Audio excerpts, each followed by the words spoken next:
They looked at my worn sneakers and faded jeans and decided I didn't belong. What they didn't know was that the $15,000 I was about to spend on their overpriced menu would teach them the most expensive lesson about judging books by their covers. But here's the thing about assumptions. They cut both ways, and sometimes the person you're looking down on is the same person who could change your entire perspective with a single signature on a check. Before we jump back in, tell us where you're tuning in from, and if this story touches you, make sure you're subscribed because tomorrow I've saved something extra special for you. My name is David Chen, and I learned early that the world judges you in the first 3 seconds of meeting you. Growing up in a cramped apartment above my parents' laundromat in Queens, I watched my father press shirts for 12 hours a day while my mother sorted through endless piles of other people's clothes. They spoke broken English, but their work ethic was fluent in every language that mattered. I was 8 years old when I first understood that people looked at us differently. Not just the language barrier, but something deeper, something that made cashiers count our money twice and made teachers assume I needed extra help before I even spoke. That feeling of being measured and found wanting never really left me. Even now, 20 years later, sitting in the back of a taxi heading toward one of Manhattan's most exclusive restaurants, I could feel that familiar knot forming in my stomach. The same knot I felt walking into boardrooms full of venture capitalists who expected me to fail. The same knot I felt the first time I tried to open a business account at a bank where the loan officer looked at my business plan like it was written in crayon. The difference now was that I had built something they couldn't dismiss. 3 successful startups, 2 acquisitions, and a portfolio of investments that most people would retire on. But success, I'd learned, doesn't automatically buy you respect. It just changes the way people hide their prejudice. Tonight's dinner wasn't my idea. Rebecca Martinez, my business partner and one of the few people who truly understood the journey from nothing to something, had arranged this meeting with potential investors for our latest venture. She'd chosen Maison Laurent, a restaurant so exclusive that getting a reservation required either a 6-month wait or connections that most people didn't have. The kind of place where a simple dinner could cost more than most people's monthly rent, and where the staff prided themselves on knowing exactly who belonged and who didn't. I dressed down intentionally. Not to make a statement, but because I'd learned that comfort bred confidence, and confidence was the only currency that truly mattered in these situations. My favorite pair of dark jeans, broken in from years of weekend coding sessions, a simple gray sweater that had seen me through countless late nights building the company that would eventually become my first major exit, and my lucky sneakers, white leather, that had walked me through every important moment of the last 5 years. To anyone looking, I probably appeared to be someone who'd wandered in from the street rather than someone who could afford to buy the restaurant outright. The taxi pulled up to a building that looked more like a private mansion than a commercial establishment. No neon signs, no obvious storefront, just an unmarked black door flanked by 2 uniformed doormen who looked like they could double as security for heads of state. The kind of place that whispered its exclusivity rather than shouting it. I paid the driver and stepped onto the sidewalk, immediately feeling the weight of curious glances from well-dressed pedestrians who seemed to question my presence in their carefully curated neighborhood. One of the doormen, tall and broad-shouldered with the kind of posture that suggested military background, looked me up and down with barely concealed skepticism. "Can I help you?" he asked, though his tone suggested he was more interested in helping me find my way elsewhere. "David Chen," I replied calmly. "I have a reservation for 8 o'clock. He consulted his clipboard with the kind of theatrical precision that was clearly designed to intimidate. His finger traced down the list once, then again, slower this time, as if my name might magically appear through sheer will. "I don't see a Chen on tonight's list," he said, looking up with what I could only describe as satisfaction. "It might be under Martinez," I offered, maintaining the same level tone I'd perfected for dealing with difficult clients. "Rebecca Martinez," another theatrical consultation of the clipboard. This time his expression shifted slightly, though not necessarily in my favor. He found the name. I could see it in the way his eyes stopped moving, but he seemed reluctant to acknowledge it. "The Martinez party is expecting 4 guests, he said slowly. "Are you with the Martinez party?" The question hung in the air between us like a challenge. I could see the calculation happening behind his eyes. The expensive reservation, the important name, and me standing here in sneakers and jeans. Something didn't add up in his carefully ordered world. "Yes," I said simply. He hesitated, clearly weighing his options. Deny entry to someone who might actually belong, or allow someone who clearly didn't fit the establishment's image to sully their carefully maintained atmosphere. After a long moment he stepped aside, though his expression suggested he was making a mistake he'd regret. "Follow me," he said curtly. The interior of Maison Laurent was exactly what I'd expected. Soft lighting that seemed to caress rather than illuminate, creating intimate shadows in corners where power brokers could make deals without being overheard. Tables spaced far enough apart that conversations remained private, each one dressed with linens that probably cost more than most people spend on clothing in a month. The walls were adorned with original artwork, not reproductions, and every surface seemed to gleam with the kind of polish that required constant expensive maintenance. The maitre d', a thin man with silver hair and a bearing that suggested he considered himself the keeper of sacred traditions, approached us with the measured steps of someone who had perfected the art of making people feel either welcome or unwelcome with nothing more than body language. "Good evening," he said, though his greeting was directed more to the space above my head than to me directly. "You're here for the Martinez reservation." "That's correct," I replied. His eyes performed the same inventory that the doorman's had, cataloging my appearance with the precision of an appraiser examining a piece of questionable art. I could see him making mental notes: inappropriate footwear, casual attire, probable gate crasher or charity case being humored by actual paying customers. "The Martinez party has been seated," he said, his voice carrying the weight of centuries of French hospitality traditions. "However, I should mention that we do have a dress code."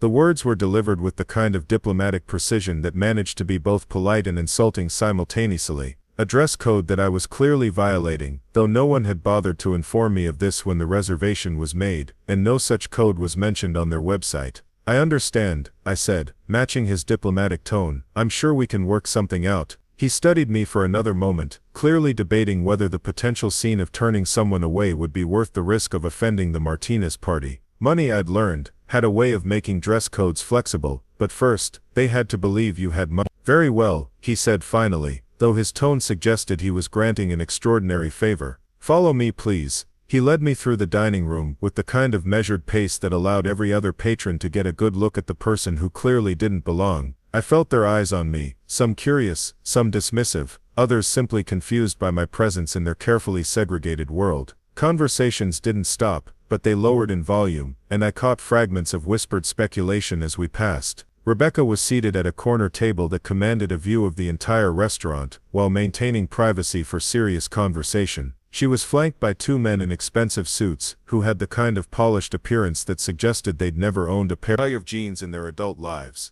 Both were older, probably in their late 50s, with the kind of confidence that came from decades of making decisions that affected other people's lives and livelihoods. Rebecca looked up as we approached, and I saw her expression shift slightly as she took in my appearance. Not disapproval, exactly, but concern. She knew me well enough to understand that I dressed deliberately, but she also knew the men we were trying to impress, and their expectations. "David," she said, rising to greet me with a warmth that seemed designed to counteract the chill I'd experienced from the staff. "I'm so glad you could make it." The two men remained seated, another subtle power play that I'd encountered countless times in my career. Make the newcomer stand, establish hierarchy from the first moment, set the tone for every interaction that follows. "David Chen," I said, extending my hand first to the man on the left, a heavy-set individual, with graying temples, and the kind of watch that cost more than most cars. "Thank you for taking the time to meet with us." "Richard Pemberton," he replied, his handshake lasting exactly the minimum time required by politeness. His eyes performed the same inventory I'd grown accustomed to, though his was more subtle than the staff's had been. "This is my partner, James Whitfield."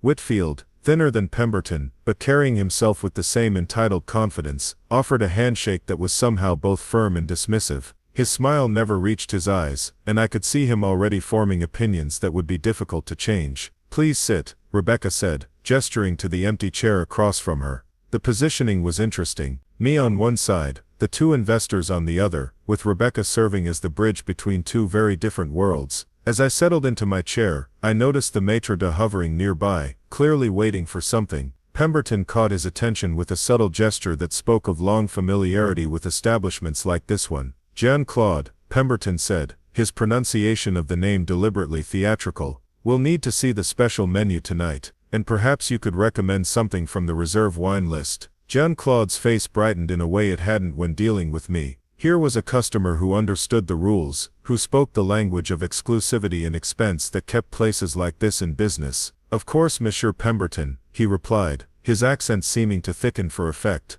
"I have several exceptional options that I think will pair beautifully with tonight's offerings." "Excellent," Whitfield added. "We're celebrating tonight after all." I wondered what exactly we were celebrating, given that this was supposed to be our first meeting about a potential partnership. But I'd learned to let these power games play out, to observe and understand the dynamics before making my move. The special menu sounds intriguing, I said to Juve, whose demeanor immediately cooled when his attention turned to me. The special menu is quite expensive, he said, the words carrying a weight that went beyond simple information. It was a warning, a suggestion that perhaps I should reconsider and choose something more appropriate to my apparent means. I'm sure it is, I replied evenly. Rebecca jumped in, clearly sensing the tension. David's company was just acquired by Google, she said, her words carrying the weight of an explanation, though I noticed she felt the need to provide one at all. The information shifted something in Jean-Claude's expression, though not necessarily in a positive direction. Now I wasn't just inappropriately dressed, I was inappropriately dressed, and possibly legitimate, which seemed to confuse his carefully ordered worldview even more. Very good, he said stiffly, I'll return with the menus. As he walked away, Pemberton leaned back in his chair with the kind of casual confidence that suggested he owned not just his seat at this table, but possibly the table itself. Google, eh? He said, though his tone suggested that tech acquisitions were somehow less impressive than whatever he'd built his fortune on. What kind of company? Machine learning applications for financial modeling, I replied. We developed algorithms that could predict market fluctuations with about 85%. Whitfield raised an eyebrow, the first sign of genuine interest he'd shown since I'd arrived. 85%, that's quite a claim. It's quite a result, I correct. Preparing and narrating this story took us a lot of time, so if you are enjoying it, subscribe to our channel, it means a lot to us. Now back to the story. We spent 3 years proving it before Google came calling. Rebecca smiled, recognizing my subtle shift from defense to offense. She'd seen me do this before, taking control of conversations that started with other people's assumptions about who I was and what I was capable of. David's being modest, she said. The acquisition was one of the largest in the fintech space this year. Pemberton's expression shifted slightly, though I couldn't quite read what he was thinking. Skepticism maybe, or recalculation. People like him were accustomed to being the smartest, most successful person in any room, and information that challenged that assumption required adjustment. Jean-Claude returned with menus that looked more like leather-bound books than restaurant offerings. Each page was thick, expensive paper with gold-embossed lettering that seemed designed to justify the prices rather than describe the food. Tonight's special offerings, he announced, presenting each menu with the kind of reverence usually reserved for religious artifacts, feature ingredients flown in from around the world. Our appetizers begin at $120 and our main courses range from $300 to $800 per plate. He delivered this information while looking directly at me, clearly expecting some kind of reaction. Shock perhaps, or the embarrassed realization that I was out of my depth. What he got instead was a nod of acknowledgement, as if he'd just told me the weather forecast. Pemberton seemed pleased by the display. Jean-Claude, what do you recommend for the wine pairing? I have a 1982 Bordeaux that would complement the evening beautifully, Jean-Claude replied. It's from our private reserve, $1,500 per bottle. Perfect, Pemberton said without hesitation. We'll take 2 bottles. I watched this exchange with growing interest. $3,000 for wine before we'd even ordered food, and we were talking about a business meeting that might not even result in a partnership. Either these men were extraordinarily confident in their wealth, or they were putting on a show designed to intimidate or impress. David, Whitfield said, turning his attention to me for the first time since we'd been introduced. Rebecca mentioned you're working on something new. Tell us about it. This was the moment I'd been preparing for, though not quite under these circumstances. The elevator pitch that could change the trajectory of our company, delivered in a restaurant where the staff clearly believed I didn't belong, to investors who seemed more interested in displaying their wealth than evaluating business opportunities. We're developing predictive algorithms for climate change impact on global supply chains. I began, watching their faces for signs of interest or dismissal. Most companies are reactive when it comes to environmental disruption. They wait for problems to happen, then scramble to solve them. We're building tools that let them see problems coming months or even years in advance. Pemberton leaned forward slightly, the first sign that I had his genuine attention rather than his polite indulgence. Climate modeling is notoriously unreliable, he said. What makes you think you can do better than meteorologists and environmental? Because we're not trying to predict the weather, I replied. We're predicting human behavior in response to environmental changes. When will shipping routes shift due to ice formation? Which ports will become bottlenecks when storms increase in frequency? How will consumer demand change when certain agricultural products become scarce or expensive? Whitfield set down his menu, giving me his full attention for the first time since I'd arrived. That's actually quite clever, he said, though his tone suggested he was surprised to be impressed. Human systems are more predictable than natural ones, especially when you have enough data. Exactly, I said, feeling the momentum shift. And we have access to data streams that most people don't even know exist. Shipping manifests, commodity futures, insurance claims, even social media sentiment analysis around environmental issues. Rebecca smiled, recognizing the moment when a conversation moved from polite interest to genuine engagement. She'd seen this transformation before, the point where my ideas became more important than my appearance. Jean-Claude appeared at our table with the wine, presenting the bottles with the kind of ceremony usually reserved for state occasions. He went through the tasting ritual with Pemberton, who pronounced the wine excellent, though I wondered if he would have said anything different given the price he was paying. So, Pemberton said after our glasses were filled with wine that cost more per ounce than most people spent on entire meals, "What kind of capital are you looking for?" 25 million, I said without hesitation. 18 months to market, with initial contracts already in place with 3 Fortune 500 companies. The number hung in the air between us. Not small enough to be dismissed as amateur hour, not large enough to be completely unrealistic, but substantial enough to require serious consideration from serious investors. "And what's your background in environmental science?" Whitfield asked, the question carrying an undertone of skepticism. "I don't have one," I admitted. "But I have something better. I have a team of environmental scientists working for me, and I understand how to turn their insights into profitable predictions." It was a calculated risk, admitting a limitation while reframing it as a strength. The kind of verbal jujitsu I'd learned from years of convincing people to bet on ideas they didn't fully understand. Interesting approach, Pemberton mused, though I couldn't tell if he meant it positively or negatively. Jean-Claude returned to take our orders and the ritual of menu selection began. Pemberton and Whitfield ordered with the casual confidence of men who'd never had to consider price when making decisions about food. Appetizers, main courses, additional wine pairings, each selection made without consulting the listed prices. When Jean-Claude turned to me, his expression carried the same mixture of skepticism and condescension I'd been experiencing all evening. "And for you, sir?" he asked, the slight pause before "sir" suggesting he wasn't entirely comfortable with the honorific. I had 2 choices: order modestly and confirm their assumptions about my place in this hierarchy, or match their extravagance and risk appearing to overextend myself financially. Neither option was particularly appealing, but I'd learned that in situations like this, confidence was more important than caution. "I'll start with the Acetra caviar," I said, selecting one of the most expensive appetizers on the menu, followed by the Wagyu beef, prepared medium rare. Jean-Claude's eyebrows raised slightly, though whether from surprise or disapproval was difficult to determine. The caviar alone was $300, and the Wagyu was the most expensive entree they offered at $800 per plate. "Excellent choice," he said, though his tone suggested he found my selections anything but excellent. "And for wine, I'll stay with what we're drinking," I said, gesturing to the $1,500 Bordeaux that Pemberton had selected. As Jean-Claude walked away, I noticed Pemberton and Whitfield exchange a glance that I couldn't quite interpret. Surprise perhaps, or recalculation of who they were dealing with. The young man in sneakers was ordering like someone who belonged at this table, and that information required processing. "You seem comfortable with fine dining," Whitfield observed, though his tone suggested he was fishing for information rather than making conversation. "I've learned to appreciate quality," I replied, which was true enough without being specific about when or how I'd acquired that appreciation. The truth was more complicated, as it usually is. I'd learned about expensive food and wine not from growing up with wealth, but from client dinners and business meetings where understanding these rituals was essential for success. I'd studied wine lists like technical manuals, memorized food pairings like code syntax, and practiced ordering expensive meals until I could do it without flinching at prices that once seemed impossible.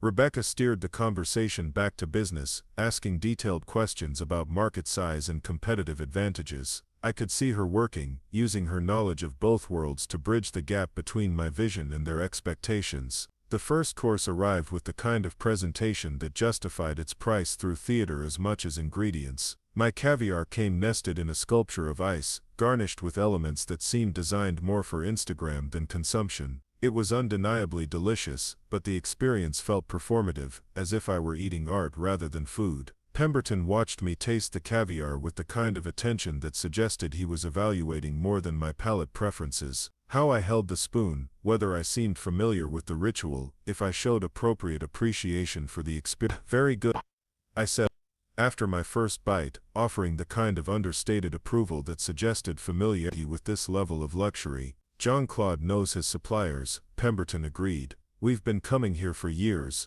The casual mention of their history with the restaurant was another power move, establishing their credentials as insiders while emphasizing my status as an outsider. But I'd learned to let these small assertions of dominance pass without challenge, saving my energy for battles that actually mattered. The atmosphere is perfect for serious conversation, I said, acknowledging their turf while maintaining my composure. As we worked through the first course, I noticed other diners beginning to take notice of our table, not openly staring, but the kind of peripheral attention that suggested curiosity about the young man in casual clothes who was somehow managing to hold his own with obviously wealthy, powerful men. Jean-Claude appeared periodically to refresh wine glasses and ensure our every need was anticipated, though his attention remained notably cooler toward me than toward the others. It was subtle, but noticeable. The slight delay before addressing me, the perfunctory rather than warm smile, the way he seemed to check with Pemberton before making suggestions about the meal's progression. "Tell us about the team you've assembled," Whitfield said, as our main courses arrived. His wagyu looked identical to mine, though I noticed Jean-Claude presented his plate with more flourish. "Core team of 12, I replied, cutting into beef that was tender enough to slice with a fork. 4 data scientists, 3 environmental researchers, 2 software engineers, and 3 business development specialists."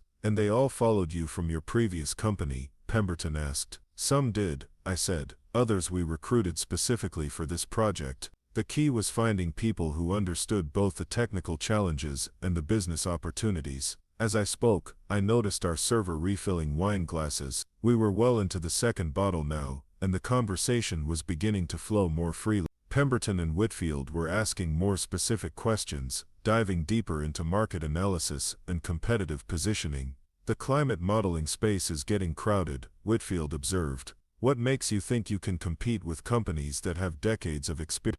"Because they're solving yesterday's problems," I replied. "They're building better weather prediction models when what businesses actually need is impact prediction models. I don't need to tell you if it's going to rain, I need to tell you how that rain will affect your quarterly earnings." Pemberton nodded slowly, and I could see him beginning to understand the distinction I was drawing. "It's actually quite brilliant," Rebecca added, seizing the moment to reinforce the value proposition.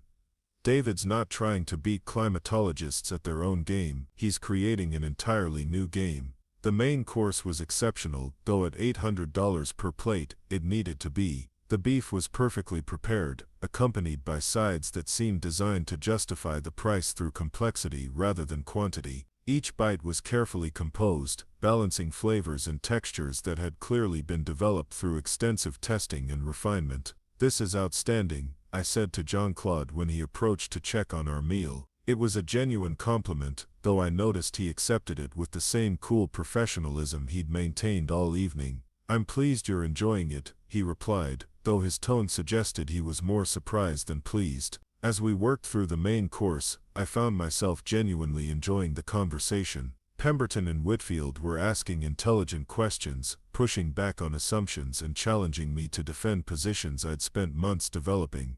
This was the kind of intellectual sparring that made business interesting, the dance of ideas and analysis that separated good opportunities from great ones. "What's your exit strategy?" Pemberton asked as Jean-Claude cleared our plates. It was the question I'd been waiting for, the one that separated serious investors from people who were just curious about new technologies. 5-year horizon, I said.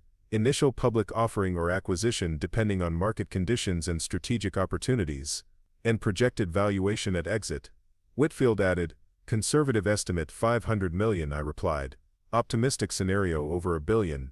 The numbers were significant enough to get their attention, realistic enough to be credible. I could see them running calculations in their heads, considering the potential returns on a $25 million investment. Jean-Claude appeared with dessert menus. Another leather-bound presentation that seemed designed to extend the evening and, not coincidentally, increase the final bill. I glanced at the options, noting that even desserts carried price tags that would have seemed impossible just a few years ago. "The chocolate soufflé is exceptional," Pemberton suggested. "Though it does require 20 minutes to prepare properly." "Sounds perfect," I agreed. recognizing that the extended preparation time would give us more opportunity to discuss the partnership details. As Jean-Claude disappeared to place our dessert order, Whitfield leaned forward with the expression of someone ready to move from evaluation to negotiation. "Assuming we move forward," he said, "what would the partnership structure look like?"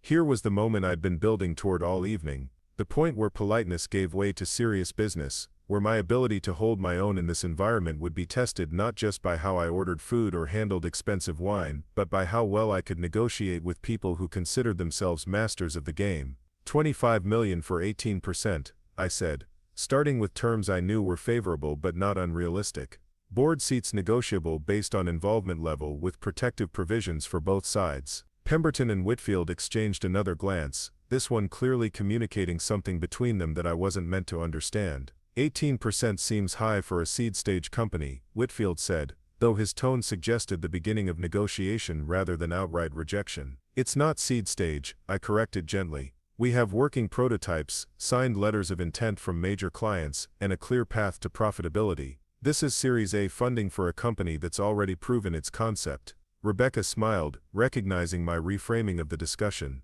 Instead of defending our terms, I was repositioning the entire conversation around the value we'd already created. The dessert course arrived with the same theatrical presentation we'd experienced throughout the evening. My soufflé was perfectly risen, accompanied by artisanal ice cream and garnishes that seemed designed more for visual impact than flavor enhancement. As we shared dessert, the conversation continued to flow around partnership terms, market projections, and strategic positioning. I found myself genuinely impressed by the depth of their questions and the sophistication of their analysis. These weren't just wealthy individuals looking for the next interesting investment, they were experienced business builders who understood the complexities of scaling technology companies. "We'll need to see detailed financial projections," Pemberton said, working through his own dessert with the kind of methodical precision that suggested he approached everything in life with similar attention to detail. "Of course," I replied, "I can have comprehensive models to you by end of week. And we'll want to meet with your technical team," Whitfield added. "Particularly the environmental researchers." "That can be arranged," I said, making mental notes of their requirements and expectations. Jean-Claude appeared with coffee service, another ritual of precision and presentation that seemed designed to extend our evening indefinitely.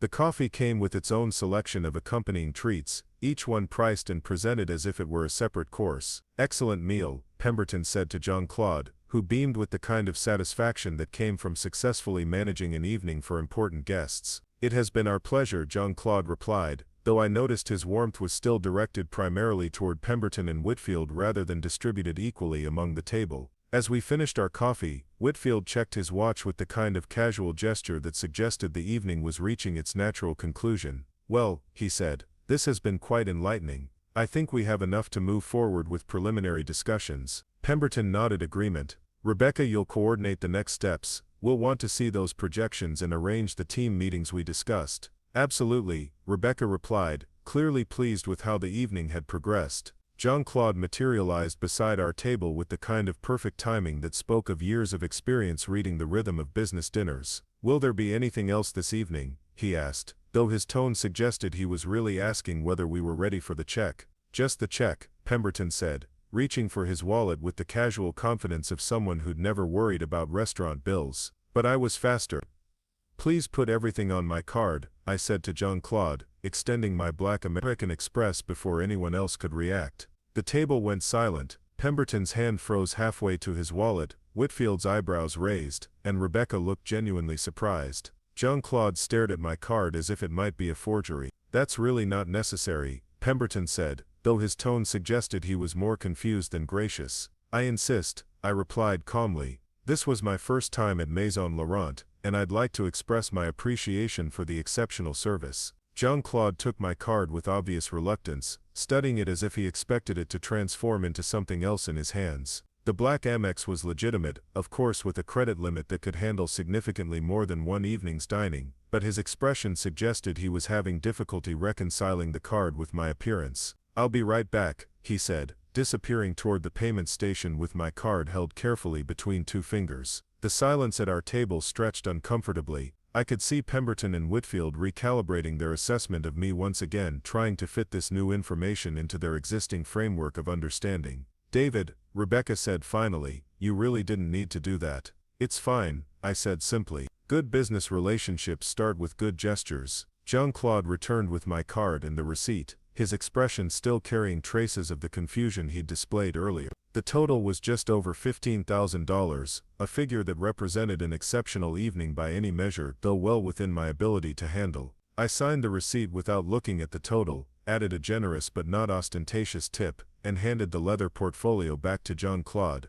Thank you for an exceptional evening, I said to him directly, maintaining eye contact in a way that demanded acknowledgement. Of course, he replied, though his voice carried a new note of uncertainty that hadn't been there earlier in the evening. As we prepared to leave, gathering coats and final business cards, I noticed that the atmosphere around our table had shifted subtly but significantly. The staff who had treated me with barely concealed condescension all evening were now offering the kind of deferential service they'd reserved for my dining companions. Jean-Claude personally helped me with my coat, a gesture he hadn't extended when I'd arrived. The doorman who had questioned my presence earlier now held the door with obvious respect. Even other diners seemed to be looking at our table with new interest, though whether it was because of the bill I'd just paid or some other signal I couldn't be sure. David, Pemberton said as we reached the entrance, I have to ask, what exactly was the Google acquisition worth? The question had been building all evening, and I could see that my willingness to pay for dinner had pushed it from curiosity to necessity. $240 million, I said simply. The number hung in the air between us like a revelation, not because it was impossibly large, but because it recontextualized everything that had happened over the previous 3 hours. The young man in sneakers who they'd initially assessed as potentially out of place was actually someone whose casual dinner budget exceeded most people's annual salaries. After taxes, Whitfield asked, clearly needing to understand the full scope of what he was dealing with. After taxes, I confirmed. Rebecca smiled, watching the final pieces of understanding fall into place for both men. She'd known my financial situation from the beginning, but she'd also known that letting them discover it naturally would be more effective than announcing it at the start of the evening. As we stepped onto the sidewalk, the night air carrying the scent of expensive restaurants and the subtle energy of a neighborhood where serious money moved quietly through carefully maintained establishments, I felt a familiar sense of satisfaction, not because I'd impressed anyone with my wealth, but because I'd successfully navigated another test of worthiness in a world that constantly demanded proof of belonging. Well, Pemberton said, extending his hand for a farewell handshake that carried considerably more warmth than our initial greeting, I think we'll have a lot to discuss in our next meeting. I look forward to it, I replied, meaning it. As Pemberton and Whitfield walked away toward their waiting car, Rebecca and I stood together on the sidewalk, watching the city move around us with its constant rhythm of ambition and achievement. That was quite a performance, she said, though her tone suggested admiration rather than criticism. It wasn't a performance, I replied, it was just dinner. But even as I said it, I knew that wasn't entirely true. Everything about the evening had been a test, from the moment I'd walked past that skeptical doorman to the moment I'd signed a $15,000 dinner bill without flinching. It had been a test of whether I belonged in their world, whether I could play by their rules, whether I understood the complex dance of power and wealth that governed these kinds of interactions. And somehow, despite their initial assumptions about the young man in sneakers who clearly didn't belong, I had passed. 3 days after that dinner at Maison Laurent, I was sitting in my home office in Tribeca, working through financial projections for the climate modeling company, when my phone buzzed with an unexpected call. The caller ID showed a number I didn't recognize, but something about the timing felt deliberate rather than random. David Chen speaking, I answered. Mr. Chen, this is Marcus Williams from the New York Restaurant Association. The voice was professional but carried an undertone of urgency that immediately caught my attention. I'm calling regarding an incident that occurred at Maison Laurent earlier this week. I leaned back in my chair, curious about where this conversation might lead. What kind of incident? We received a formal complaint about your treatment at the establishment. Apparently there's security footage and witness statements suggesting you were subjected to discriminatory service based on your appearance. This was unexpected. I hadn't filed any complaint, hadn't spoken to anyone outside of Rebecca about the dinner, and certainly hadn't contacted any restaurant association. I'm not sure I understand, I said. Who filed this complaint? That's what makes this particularly interesting, Williams replied. It was submitted anonymously, but included detailed timestamps, specific staff names, and what appears to be professionally shot video footage of multiple interactions throughout your evening. I felt a familiar tightness in my chest, the same sensation I'd experienced countless times when business situations took unexpected turns. Someone had been watching that night, documenting everything, and now they were using that documentation for purposes I didn't yet understand. "Mr. Williams," I said carefully, "what exactly are you hoping to accomplish with this call? We'd like your perspective on what happened." The restaurant industry has been under increasing scrutiny regarding service equality, and incidents like this can have significant consequences for establishments that depend on their reputation. The conversation was taking a direction I hadn't anticipated, but I could see the strategic implications beginning to unfold. Someone was using my experience at Maison Laurent as ammunition in a larger battle, and they wanted my cooperation. "I had dinner," I said simply. "The food was excellent, the service was adequate, and I paid the bill." "I'm not sure what incident you're referring to, Mr. Chen. I understand your reluctance to get involved, but the footage is quite clear. Multiple staff members treated you differently than other patrons, made comments about your attire and apparent financial status, and appeared to provide inferior service based on assumptions about your background." Williams was describing the evening accurately, but his framing suggested implications I wasn't comfortable with. Yes, the service had been condescending and occasionally hostile, but I'd navigated that successfully and emerged with what I wanted from the evening. "Even if that were true," I said, "what would you expect me to do about it?" "We'd like you to provide a formal statement documenting your experience. This information would be used to educate restaurant staff about unconscious bias and discrimination in service industries." I understood now what was happening. My dinner at Maison Laurent had become a case study in discrimination, and various parties wanted to use my experience to advance their own agendas. The question was whether I wanted to be part of that story or not. "I'll need to think about it," I said. "Of course, but Mr. Chen, I should mention that this story is likely to become public with or without your cooperation. The footage is compelling, and there's significant interest from media organizations about discrimination in high-end establishments." The threat was politely delivered but unmistakable. Participate in their narrative or risk having that narrative constructed without my input. It was a familiar dynamic, though usually applied to business rather than personal situations. After ending the call, I spent the rest of the morning thinking about what Williams had told me. Someone had been recording that dinner, capturing interactions I'd assumed were private, and now they wanted to weaponize those recordings for purposes I didn't fully understand. My phone rang again around noon. This time it was Rebecca. "David, we need to talk," she said without preamble. "Have you seen the news today?" "What news?" "Check the Metro Business section, page 3. I pulled up the newspaper website on my laptop, navigating to the section she'd mentioned. The headline made my stomach drop. "Tech executive pays $15K bill after facing discrimination at elite NYC restaurant." The article was detailed and accurate in ways that suggested someone with inside knowledge had provided information. It described my arrival at Maison Laurent, the skeptical reception from staff, specific quotes from conversations I'd assumed were private, and the dramatic conclusion when I'd paid the substantial bill. "Rebecca," I said, "did you talk to anyone about this?" "Of course not. But David, this isn't necessarily bad publicity. The article portrays you quite favorably. It's the restaurant that looks terrible." She was right about the framing. The piece positioned me as a successful entrepreneur who'd faced discrimination but handled it with dignity and class. Maison Laurent came across as an establishment where prejudice was institutionalized and staff were trained to make assumptions based on appearance rather than character. But I hadn't asked for this publicity, hadn't consented to become a poster child for discrimination in the restaurant industry, and I was uncomfortable with the way private interactions were being made public without my permission. "There's more," Rebecca continued. "Pemberton called this morning. He and Whitfield want to move forward with funding discussions, but they're concerned about the media attention." This was the real consequence I'd been worried about. My personal story was becoming a distraction from business objectives, and potential partners were reconsidering their involvement based on publicity rather than merit. What kind of concerns? They're worried about being associated with controversy, even if you're the sympathetic figure in the story.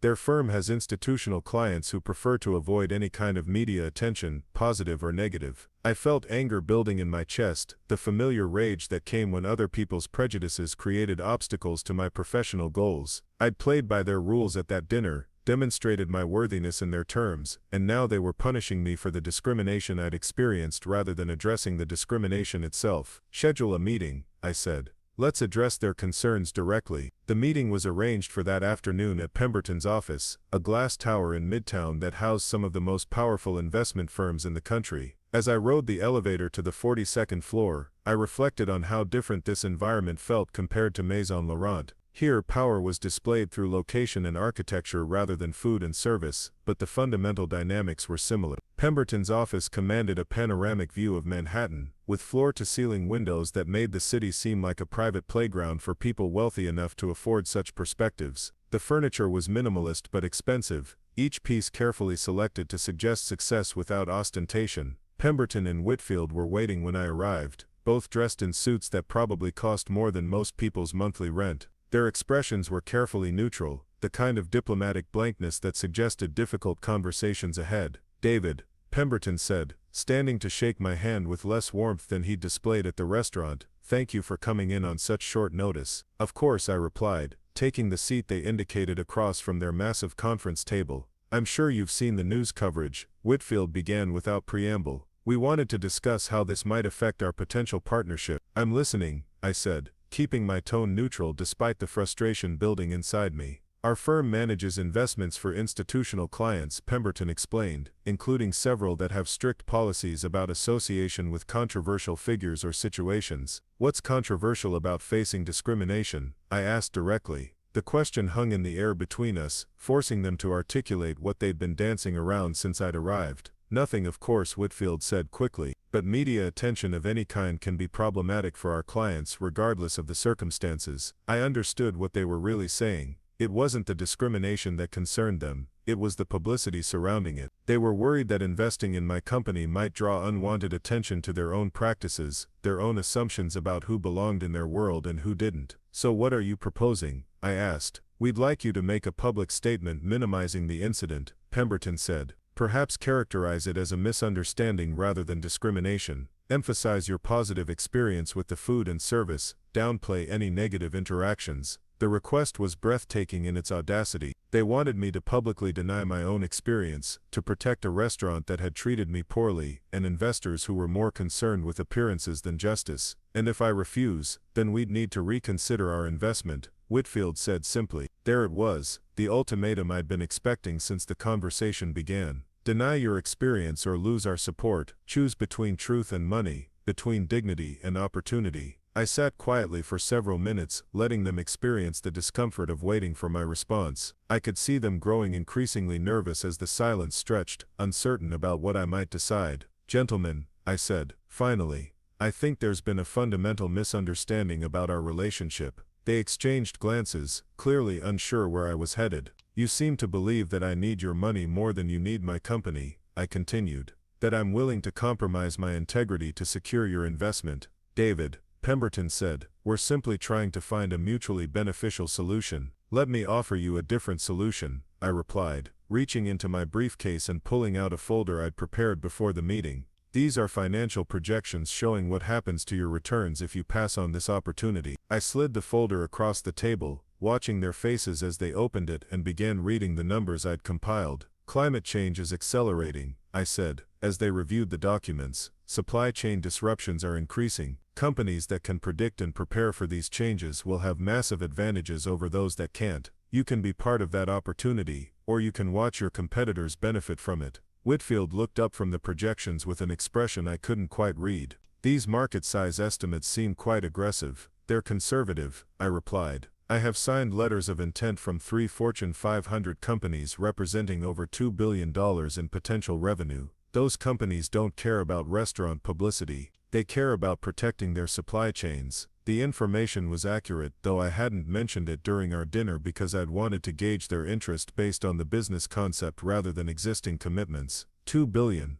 Pemberton repeated, his tone shifting slightly. "Initial contracts," I confirmed, "with expansion opportunities that could multiply that figure significantly within 5 years." I could see them recalculating the risk-reward equation in their heads. $2 billion in potential revenue was difficult to ignore, even if it came with some unwanted media attention. "Of course," I added, "those contracts depend on having adequate funding to execute our development timeline. Companies this size don't wait for startups to raise capital. They move to alternatives if we can't deliver on schedule." The implied threat was clear. Pass on this investment and risk losing access to opportunities that wouldn't be available again. "David," Whitfield said carefully, What if we could structure the investment in a way that provided some distance from the media situation? I could see them looking for a middle path, a way to access the opportunity without fully embracing the association they were worried about. What did you have in mind? I asked. Silent partnership, Pemberton suggested.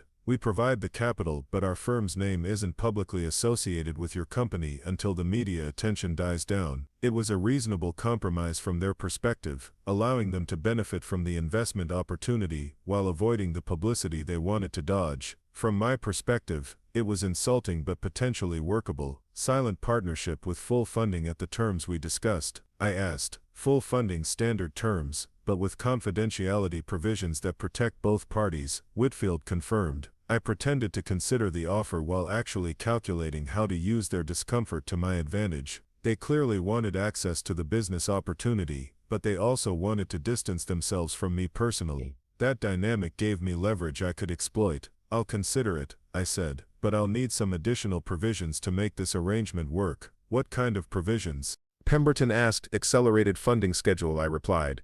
If we're going to maintain confidentiality about your involvement, I need capital available immediately rather than spread over the typical milestone timeline. They exchanged another glance, clearly recognizing that I was using their request for secrecy as leverage for better terms.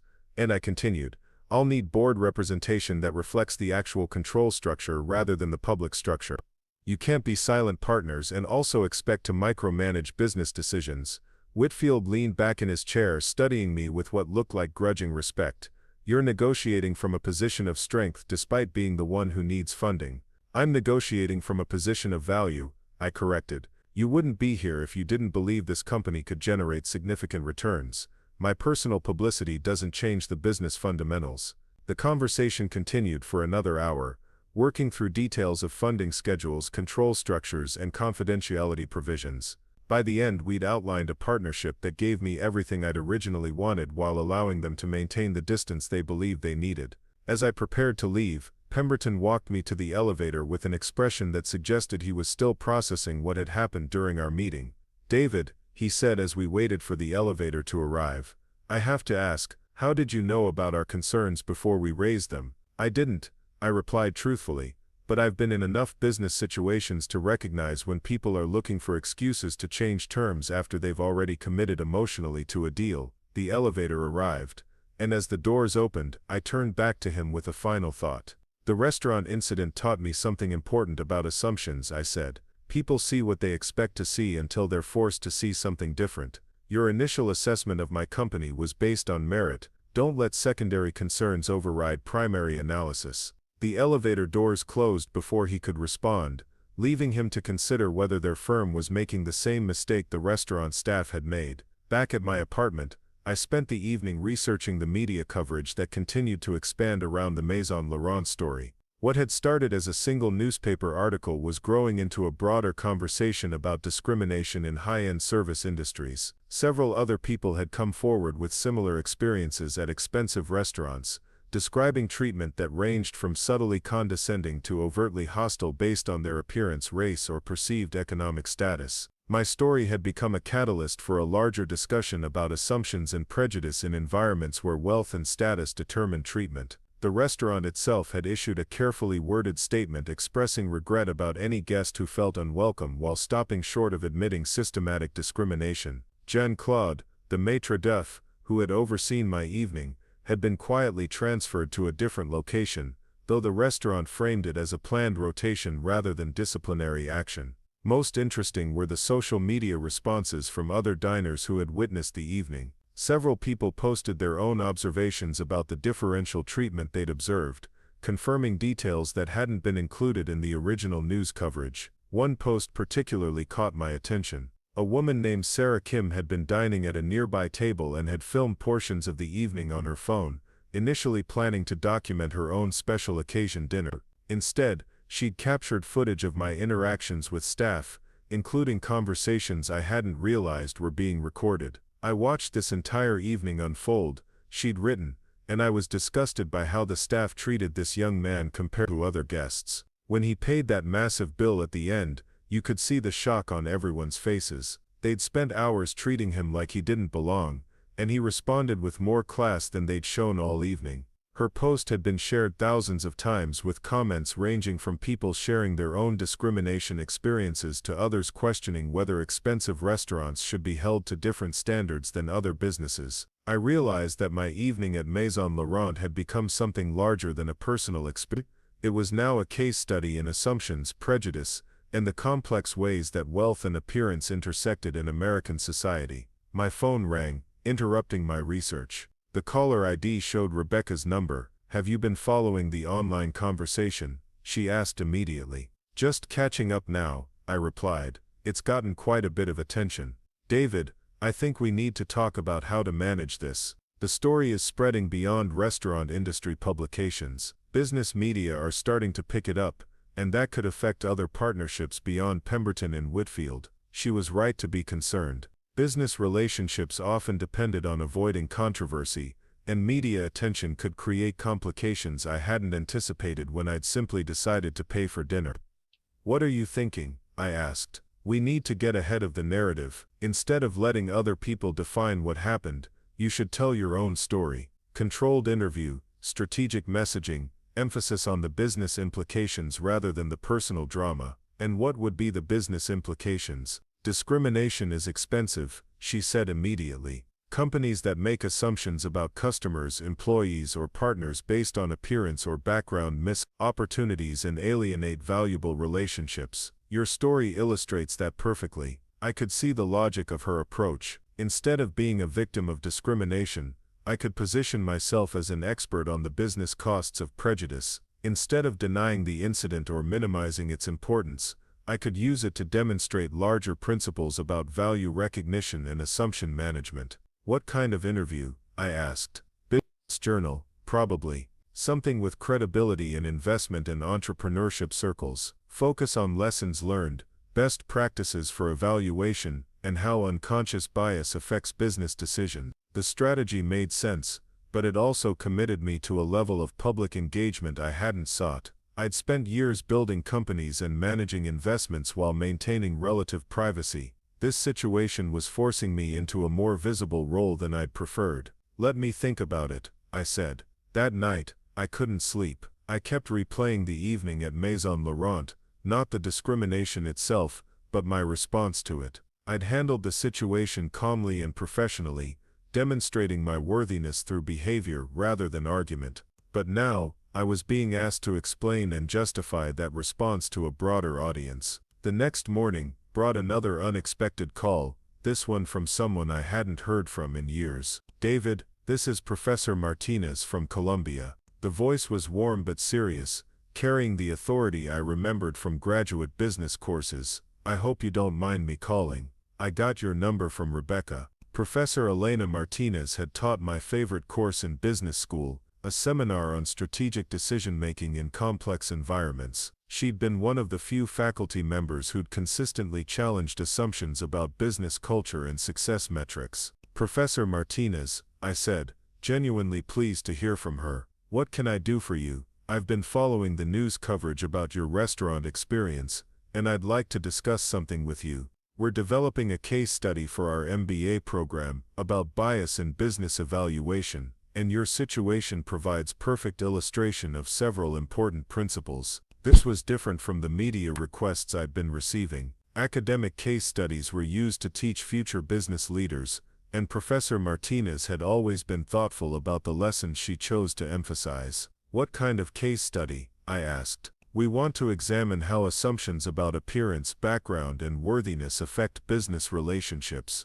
Your restaurant experience demonstrates the costs of these assumptions from multiple perspectives: the service providers who misjudged a valuable customer, the customer who had to prove worthiness despite clear qualifications, and the broader business community that benefits when evaluation focuses on merit rather than appearance. And what would my role be? We'd like you to co-author the case study and present it as a guest lecture. Share your perspective on how discrimination affects business relationships, and discuss strategies for recognition and evaluation that focus on substance rather than surface." The invitation appealed to me in ways that media interviews didn't. Instead of defending my experience or justifying my responses, I'd be helping to educate future business leaders about avoiding the mistakes that had created the situation in the first place. I'm interested, I said. When would this happen? Next semester if you're willing. We'd spend several weeks developing the case study materials, then you'd present to our advanced. As we discussed the details, I realized this offered an opportunity to control the narrative in a way that media coverage couldn't. Instead of being a subject of analysis, I'd be participating in the analysis itself, helping to identify lessons and best practices that could benefit other people in similar situations. After ending the call with Professor Martinez, I felt more optimistic about the direction this situation was taking. Rather than being trapped by unwanted publicity, I could use the attention to contribute something meaningful to business education. My phone buzzed with a text message from an unknown number. Mr. Chen, this is Jean-Claude from Maison Laurent. Could we arrange a brief conversation? I have something important to discuss with you. The message was unexpected and intriguing. Jean-Claude had been the face of the condescending treatment I'd received at the restaurant, but he was reaching out directly rather than through official channels. I decided to call him back immediately. Mr. Chen, he answered on the first ring, his voice carrying none of the superior tone I remembered from our dinner. Thank you for returning my message. What did you want to discuss? I asked directly. I wanted to apologize, he said simply. My treatment of you that evening was unprofessional and unacceptable. I made assumptions based on your appearance that were completely inappropriate. The apology was straightforward and seemed genuine, but I wondered what was motivating it. Personal conscience or professional necessity. I appreciate that, I replied, waiting to see where he was headed. Mr. Chen, I've worked in fine dining for 20 years, and I've always believed that I treated all guests with equal respect. But watching the footage of our interactions that evening, I realized how wrong I was. I allowed my preconceptions to affect my service, and that's not who I want to be. What footage? I asked, though I suspected I knew the answer. The restaurant has security cameras throughout the dining room. When the media attention started, management reviewed the recordings to understand what had happened. Seeing my own behavior from an outside perspective was quite humbling. I could imagine how those recordings looked from his perspective.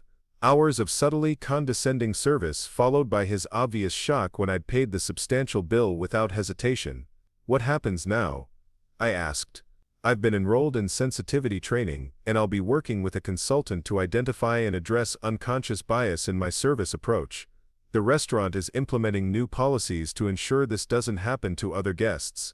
The response sounded genuine, though I wondered how much of it was motivated by legal concerns rather than moral ones. Jean-Claude, I said, I appreciate your apology, but I'm curious about something. Did you treat me differently because of my race, my age, my clothing, or something else? There was a long pause before he answered. All of those factors played a role, he admitted. I saw a young Asian man in casual clothes, and I made assumptions about your background, your experience with fine dining, and your ability to afford our menu. I was wrong about everything. His honesty was refreshing after days of carefully worded statements and diplomatic evasions. What would you do differently? I asked. Focus on behavior rather than appearance. Ask about preferences instead of making assumptions. Treat every guest as someone who deserves excellent service regardless of how they look or dress. We talked for a few more minutes about specific changes he was implementing in his approach to service. By the end of the conversation, I found myself respecting his willingness to acknowledge mistakes and commit to improvement. That afternoon, I received another call that put the entire situation in a new perspective. This time it was from James Wright, CEO of Patterson Industries, one of the Fortune 500 companies that had expressed interest in our climate modeling services. David, Wright said without preamble, I've been following the news coverage about your restaurant experience and I wanted to discuss how it might affect our partnership discussions. Here we go again, I thought. Another business relationship complicated by publicity I hadn't sought. What are your concerns? I asked. Actually, I don't have concerns, Wright replied, surprising me. I have questions about how you handled the situation. Our company has been struggling with similar issues around unconscious bias in client relationships and vendor evaluation. We'd like to understand your approach to managing these challenges. This was unexpected. Instead of viewing the publicity as a liability, Wright was treating it as evidence of skills that could benefit his company. "What kind of challenges are you facing?" I asked. "We've lost several valuable partnerships because our team made assumptions about small suppliers or emerging market partners. Companies that looked unconventional or unfamiliar got dismissed before we properly evaluated their capabilities. It's cost us money and opportunities." I realized that my restaurant experience was relevant to his business challenges in ways I hadn't considered. The skills I'd used to navigate discrimination were the same skills companies needed to avoid making costly assumptions about partners and opportunities. "Have you considered developing evaluation protocols that focus on performance metrics rather than appearance or familiarity?" I suggested. "That's exactly what we need," Wright replied. "And based on how you handled your situation, I think you might be able to help us develop those protocols." The conversation evolved into a detailed discussion about unconscious bias in business evaluation, strategies for merit-based assessment, and methods for ensuring that valuable opportunities weren't dismissed due to surface-level assumptions. By the end of our call, Wright had extended an invitation for me to consult on their supplier evaluation process, separate from our climate modeling partnership. The restaurant incident was becoming a credential rather than a liability, demonstrating skills that companies valued. As I reflected on the day's conversations, I realized that the situation was transforming in ways I hadn't anticipated. Instead of being defined by discrimination I'd experienced, I was being recognized for how I'd responded to that discrimination. The skills I'd developed for navigating bias were becoming business assets. The phone rang one more time as evening approached. This time it was Rebecca, calling with news that would change everything. "David," she said, barely containing excitement, "you need to sit down for this. I just got off the phone with Patricia Williamson from Goldman Sachs." Patricia Williamson was a legend in venture capital, known for identifying transformative companies before they became obvious successes. If she was calling, it meant something significant was happening. "What did she want?" I asked. "She wants to meet with you tomorrow. Not about our climate modeling company, though she's interested in that too. She wants to discuss funding a new venture focused on bias reduction in business evaluation." The proposal was intriguing and completely unexpected. "What kind of venture?" "Consulting and software tools to help companies identify and eliminate unconscious bias in hiring, vendor selection, partner evaluation, and client relationship management. She thinks your restaurant experience demonstrates exactly the kind of insight companies need." I sat quietly, processing the implications of this opportunity. Instead of being a cautionary tale about discrimination, my experience could become the foundation for helping other companies avoid similar mistakes. She mentioned potential funding in the 50 to 75 million range, Rebecca continued, with fast-track development timelines and immediate market opportunities. The numbers were substantial, representing the kind of funding that could build a significant company very quickly. More important, the concept addressed problems I'd experienced personally and understood deeply. "When does she want to meet?" I asked. "Tomorrow at 2 o'clock her office."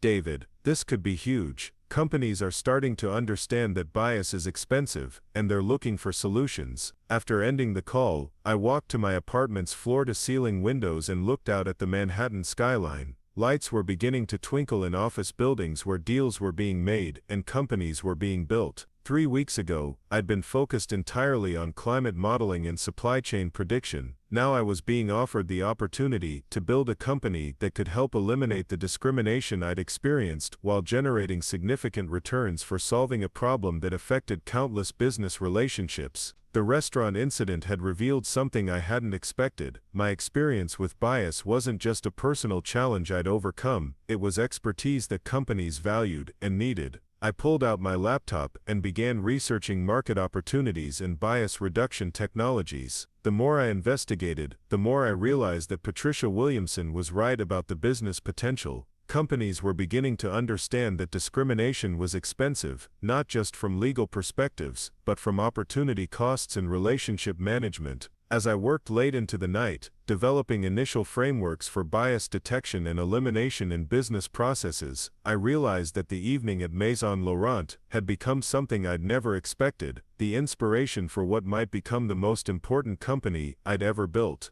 The discrimination I'd experienced was transforming into the foundation for preventing other people from experiencing the same treatment. Instead of being a victim of assumptions, I was becoming someone who could help eliminate the assumptions that created victims. By morning, I'd outlined a comprehensive approach to bias reduction that combined technology, training, and systematic process improvement. Companies could use these tools to ensure they never missed valuable opportunities due to surface-level judgments, and individuals could navigate biased environments more effectively. The $15,000 dinner bill had bought me more than an expensive meal. It had purchased the credibility to address discrimination from a position of strength, and the platform to build solutions that could benefit everyone involved in business relationships. 6 months later, I stood in the same spot where Jean-Claude had once questioned my worthiness to enter Maison Laurent. This time, I wasn't here for dinner. The restaurant had requested a meeting to discuss a partnership proposal. They wanted to license the bias detection software my new company had developed, implementing it as part of their staff training program. Jean-Claude greeted me at the entrance, his demeanor completely transformed from our first encounter. "Mr. Chen, welcome back. Thank you for considering our proposal." "Of course," I replied, following him to a private dining room where the restaurant's management team was assembled. The meeting lasted 2 hours.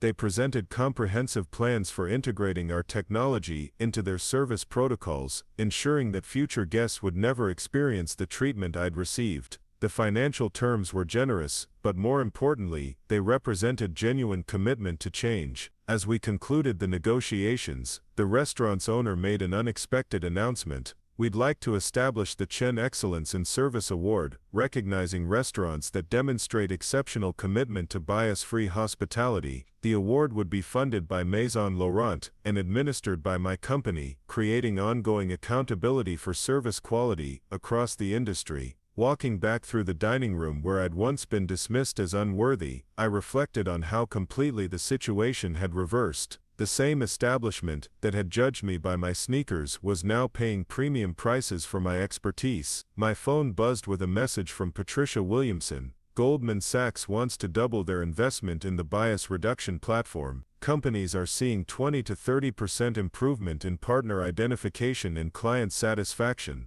The technology we'd built was helping organizations avoid costly assumptions while identifying valuable opportunities they might otherwise miss. What had started as personal discrimination had become a solution benefiting thousands of businesses. That evening, I returned to my apartment and opened my laptop to review the latest metrics from our platform. Over 50 Fortune 500 companies were now using our tools to eliminate bias from their evaluation processes. The restaurant incident had become the foundation for preventing similar experiences for countless others. As I prepared for bed, I thought about the lesson that had emerged from that expensive dinner. Sometimes the people who underestimate you provide the greatest motivation to prove them wrong, and sometimes proving them wrong creates opportunities to ensure others never face the same treatment. The $15,000 I'd spent at Maison Laurent had been the best investment I'd ever made, not because of the food, but because of what it had taught me about turning discrimination into determination and assumptions into advantages. My company was now valued at over $200 million, with rapid expansion planned across multiple industries. The discrimination I'd experienced had become the expertise that companies desperately needed. I'd learned that real power isn't about demanding respect through displays of wealth. Real power is about building systems that make respect the default, regardless of appearance or background. The quiet satisfaction I felt wasn't about revenge or proving anyone wrong. It was about transformation, using personal challenges to create solutions that benefit everyone. Up next, you've got 2 more standout stories right on your screen. If this one hit the mark, you won't want to pass these up. Just click and check them out.